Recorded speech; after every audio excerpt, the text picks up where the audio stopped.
पुढची बातमी पुण्यातून पुण्याच्या लोहगाव परिसरातील धक्कादायक असा व्हिडिओ समोर आलेला आहे। बांबू आणि दगड भिरकावत पुण्यात 3 तरुणांनी वाहनांसह दुकानाची तोडफोड केली आहे। तोडफोडीत 5 ते 6 दुचाकींचं मोठं नुकसान झालं।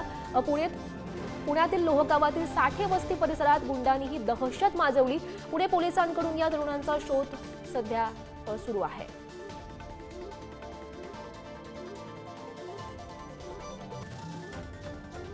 महत्त्वाची घटना आपण सध्याही पाहतो। पुण्याच्या लोहगाव परिसरात धक्कादायक असा हा व्हिडिओ समोर आलाय आणि या संदर्भात अधिकची माहिती जाणून घेऊयात। आमचे प्रतिनिधी बालाजी पोद्दार सध्या आपल्या सोबत आहेत। बालाजी, आपण व्हिडिओ सध्या पाहतोय। पुण्याच्या लोहगाव परिसरातील हा व्हिडिओ सध्या समोर आलेला आहे।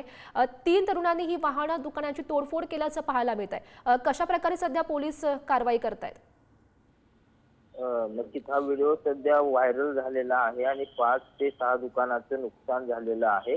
दहशत माजवण्याच्या हेतूने हे सगळे तरुण जे आहेत ते अशा प्रकारे कृत्य या भागात करत असल्याची पोलिसांची माहिती आहे। या 2 तरुणाचा शोध जो आहे तो पुणे पोलिसांकडून घेण्यात येतोय। मात्र अशा प्रकारे व्हिडिओ व्हायरल झाल्यानंतर यातून गुन्हेगारी प्रवृत्ती पुणे शहरात वाढत आहे आणि सातत्याने शहरातल्या वेगवेगळ्या भागात अशा कोयता गँग, बांबू गँग जे आहेत त्या सक्रिय होताना पाहायला मिळतात। त्यामुळे नक्कीच बालाजी, पोलीस नेमकी कशा प्रकारे कारवाई करतात हे पाहणं महत्त्वाचं असेल। धन्यवाद दिलेल्या सविस्तर माहितीसाठी।